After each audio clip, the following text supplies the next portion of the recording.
अस्सलाम वालेकुम। मैं हूं जाबिर बेग। आप देख रहे हैं मेरा यूट्यूब चैनल बेग टीवी। दोस्तों, मैं आज फिर कल की तरह एक नए कंट्री की एक वीडियो लेके आया हूं। छोटी सी इन्फॉर्मेशन है। मैं चाहता हूं कि वो इन्फॉर्मेशन भी तमाम देखने सुनने वालों तक पहुंचे और जो लोग भी इसको सुने वो इससे इस्तेफादा हासिल कर सकें, उससे फ़ायदा हासिल कर सकें। इससे पहले कि मैं उस कंट्री का बताऊं, तो एक बात ज़रूर बताना चाहूँगा। वो ये है कि मैंने पिछले दिनों, आप सब लोगों को पता होगा, इंडिया, पाकिस्तान, बांग्लादेश, जहाँ जहाँ भी पूरी दुनिया में ये खबर चली थी, तो सारी दुनिया में ये खबर का पता है कि यूनान जाते हुए जो वहाँ पे एक हादसा पेश आया था, जिसमें कम बेश तकरीबन 300 के करीब पाकिस्तानी जो थे वो शहीद हो गए थे। तो वो तमाम लोग जो हैं वो एक गलत तरीके से अपने मुल्क से बाहर जा रहे थे रोजगार की तलाश में। लाखों रुपए भी दिए लेकिन अपनी जान भी गंवाई। उसको देखने के बाद, उस हादसे के बाद मैंने कोशिश ये की कि मैं कोशिश करूं कि जितने भी मुख्तलिफ ममालिक के जो इमिग्रेशन वगैरह होती है या वीज़ों के जो मामलात हैं, उसमें जितना भी मेरे पास इंफॉर्मेशन है, जितना भी नॉलेज हो, मैं वीडियोस के जरिए दोस्तों तक पहुंचाऊं ताकि वो लीगल तरीके से आसानी के साथ दूसरे ममालिक में जाकर अपना रोजगार तलाश कर सके। ना कि इस तरह जिस तरह के वो लोग एक हादसे का शिकार हुए, वो खुद भी अपनी जान से गए और उनके घर वाले भी, फैमिली वाले भी डिस्टर्ब हुए, परेशान हुए। तो जाहिर बात है किसी एक इंसान की जान, पूरी इंसानियत की जान का नुकसान है।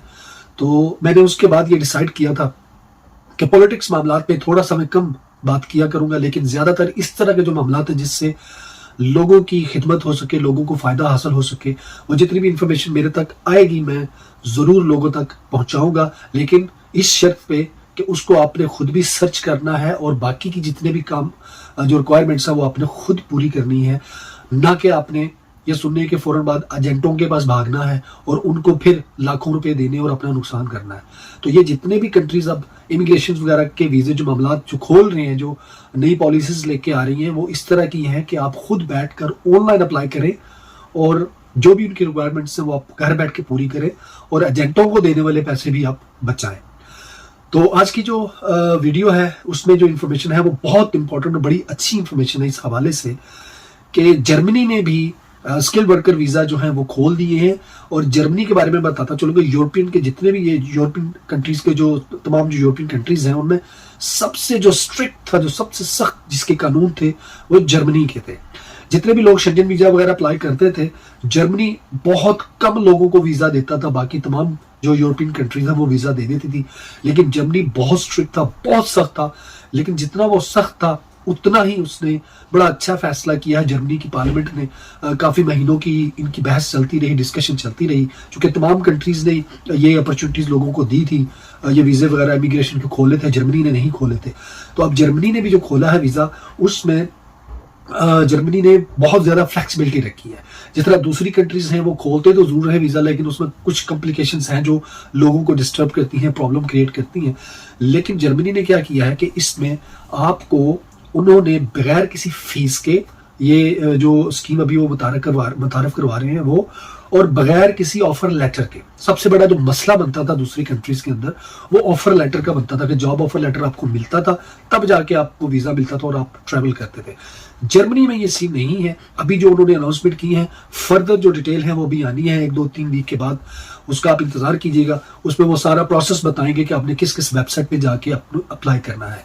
तो जर्मनी ने जो वीजा अप्लाई किया है वो भी जर्मनी का वर्क स्किल्ड वीजा है, उसको उन्होंने अनाउंस किया है और उसकी कुछ उन्होंने शराइत रखी हैं जो मैं आपको आगे चल के बताता हूँ। इसमें उनको 20 मिलियन लोगों की जरूरत है, यानी 20 लाख वर्कर्स की जरूरत है और डिफरेंट कैटेगरीज में, और ऑलमोस्ट वही कैटेगरीज हैं, वही लोग हैं जो दूसरी कंट्रीज में रखे गए हैं। जिस तरह कि उनको मेडिकल के डिपार्टमेंट बहुत सारे लोगों की जरूरत है, नर्सेस की बहुत ज्यादा जरूरत है, हेल्थ केयर के मामलात में वो बहुत ज्यादा वर्कर्स की उनको जरूरत है।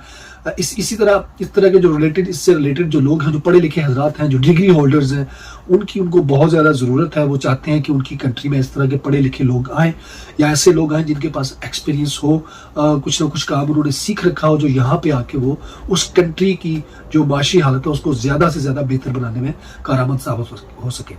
तो मैं इसके हवाले से आपको बताता चलूं कि ये जो स्कीम उन्होंने मुतारफ करवाई है, ये 2 साल तक ये चलती रहेगी। जो ही ये स्टार्ट होगी तो ये तकरीबन 2 साल तक चलती रहेगी। 2 साल तक का आप इससे फायदा हासिल कर सकते हैं। अच्छा हो कि आप शुरू में ही अपनी तैयारी कर लें और अपने जो रिक्वायरमेंट्स हैं, डॉक्यूमेंट्स हैं, उनको तैयार कर लें। जो ही ये इसको ओपन करते हैं उस वक्त आप इसको फ़ौरन अप्लाई करें, और आप जितनी जल्दी अप्लाई करें आप उतनी जल्दी ही इससे फ़ायदा हासिल कर सकते हैं। तो ये इसके 2-3 उन्होंने डिफरेंट नाम रखे हैं। पहला नाम उन्होंने रखा है इसका जर्मन अपॉर्चुनिटी कार्ड, कि इससे लोगों को, जो ऐसा कार्ड जिससे लोगों को मुख्तलिफ मौके मिलते हैं, तो जर्मन अपॉर्चुनिटी कार्ड। दूसरा है ग्रीन कार्ड, जो मोस्टली हम लोग हर मुल्क के बारे में सुनते हैं। और तीसरा जो है वो स्किल्ड वर्कर कार्ड है। ये 3 नाम इसको दिए गए हैं। ये जो स्कीम है, स्कीम को 3 नाम दिए गए हैं, जिसमें एक अपॉर्चुनिटी कार्ड है, ग्रीन कार्ड है और स्किल वर्कर कार्ड है। ये 3 कार्ड हैं, इनको ये 3 नाम दिए गए हैं। और इसकी जो फीस है वो मैं पहले बता चुका हूं कि इसकी कोई फीस नहीं होगी। वही फीस होगी जो आपने अपनी एम्बेसी की जो फीस होती है, मुख्तस होती है, वही फीस आपने देनी है, वही आपका खर्चा है। इसके अलावा इसके ऊपर कोई फीस इस वीज़े की नहीं है। जो एक शर्त उन्होंने एक रखी है, वो पहली शर्त यह है कि इसको जो अप्लाई करेंगे जो लोग, उनकी एज 18 प्लस होनी चाहिए। मिनिमम 18 एज है। 18 से तकरीबन 40 तक सुना है, 40-45 तक सुना है, लेकिन अभी जो इनका नेक्स्ट जो फैसला आएगा उसमें ये फाइनल करेंगे कि ये 45 तक रहते हैं या 50 तक जाते हैं। तो लेकिन अभी उन्होंने स्टार्ट, जो मिनिमम एज है वो 18 है, 18 प्लस 40 तक जाएंगे। 40-45 तक उनकी एज लिमिट है। ये पहली शर्त है। दूसरी शर्त उनकी ये है कि जो भी बंदा ये अप्लाई करेगा उसके पास यूनिवर्सिटी की डिग्री होनी चाहिए। दुनिया की कोई भी यूनिवर्सिटी हो, कहीं से भी आपने पढ़ा हो, कोई भी सब्जेक्ट हो, लेकिन आप डिग्री होल्डर होने चाहिए, आपके पास डिग्री होनी चाहिए। इसी के साथ जो वोकेशनल ट्रेनिंग अगर किसी के पास, किसी ने की हुई है 2 साल की, वो भी चल जाती है, उसको भी वो एक्सेप्ट करेंगे। वो आपके पास इन दोनों में से ये चीज़ ज़रूर होनी चाहिए।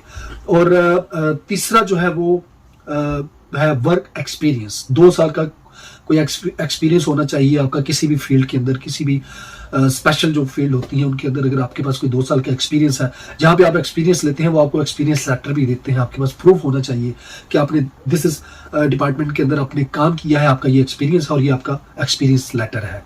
और जो सबसे आखिरी और वेरी इंपॉर्टेंट शर्त है, वो शर्त ये है कि आपको इंग्लिश आनी चाहिए या फिर आपको जर्मन लैंग्वेज आनी चाहिए। इन दोनों में से कोई एक लैंग्वेज आपको जरूर आनी चाहिए।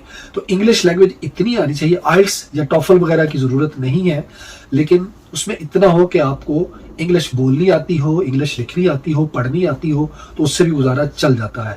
या किसी भी अपने लोकल किसी कॉलेज में अगर आपने कोई कोर्स किया हुआ इंग्लिश का, सर्टिफिकेट वगैरह किया हो, तो किसी से भी आप सर्टिफिकेट ले सकते हैं और आप ये प्रूफ के तौर पे बता सकते हैं कि आपको इंग्लिश आती है, लिखनी पढ़नी, और आप बोल सकते हैं। और जितना टाइम है 2 साल में, वैसे भी अगर आप नेट पे सर्च मारें तो लैंग्वेज कोर्सेज वगैरह होते हैं, तो थोड़ा बहुत आप जर्मन भी सीख लें, उतनी देर तक आप तकरीबन कुछ वर्ड तो सीख ही सकते हैं। लेकिन इंग्लिश चूंकि एक इंटरनेशनल लैंग्वेज है, तो वो हर बंदे को तकरीबन आती है जो यूनिवर्सिटी कॉलेजेस में पढ़ा होता है। यस नो थोड़ा बहुत तो आम रूटीन के अल्फाज तो बंदा वैसे ही बोलता है, और जो नहीं आते वो बंदा सीख लेता है। तो ये वो तमाम शराइत हैं जो इस जर्मन वीज़े के अंदर हैं। इनकी चूंकि अभी इन्होंने रिसेंटली अनाउंसमेंट की है, तो ज़्यादा डिटेल उन्होंने नहीं बताई कि किस वेबसाइट पे जाके अप्लाई करें, कौन कौन सी मजीद जो रिक्वायरमेंट्स हैं उनको, उनकी ज़रूरत है। ये आइंदा आने वाले दिनों में वो बताएंगे। लेकिन अभी उन्होंने लोगों को ये बता दिया है कि उन्होंने भी लोगों के लिए इमिग्रेशन के दरवाजे खोले हैं और लोग तैयारी कर लें। 20 मिलियन लोगों की उनको ज़रूरत है जर्मनी के अंदर, और पहले से उनको बताना मकसद ये है कि लोग अपने आप को प्रिपेयर कर लें। तो ये सारी चीज़ें आपके सामने हैं, जर्मनी के लिए तैयार हो जाएं। लेकिन फिर वही बात कहूँगा, किसी एजेंट के हाथ नहीं चढ़ना, किसी को पैसे नहीं देने। ये सारे वो काम है जो आप अपने घरों में बैठ के, जिसको मोबाइल यूज़ करना आता है, सोशल मीडिया यूज़ करना आता है, वो गूगल पे जाके उस कंट्री से रिलेटेड जितनी भी जो वेबसाइट उनकी सरकारी होती हैं उन पे जाएं और ये तमाम जो कैटेगरीज हैं उनको सर्च करें, और मजीद इन्फॉर्मेशन आपको वहाँ से बड़ी आसानी से मिल जाती है। और एक छोटा सा फॉर्म वो आपको देते हैं जो आपने फिल करना होता है, अपनी रिक्वायरमेंट आपने देनी होती है, जो पूरी करनी होती है। उसके बाद फिर वो आपको मजीद फर्दर जो वीज़े का प्रोसेस है उस पर वो आपको खुद गाइड करते चले जाते हैं। तो प्लीज़ अपने आप को 2 नंबर एजेंटों से भी महफूज रखें, और वैसे भी जो लोग सही काम कर रहे हैं उनसे भी अपने पैसों को बचाएं, क्योंकि वही काम जो उन्होंने करना है वो आप खुद भी कर सकते हैं। अगली वीडियो तक के लिए इजाज़त दीजिए। अल्लाह हाफ़िज़।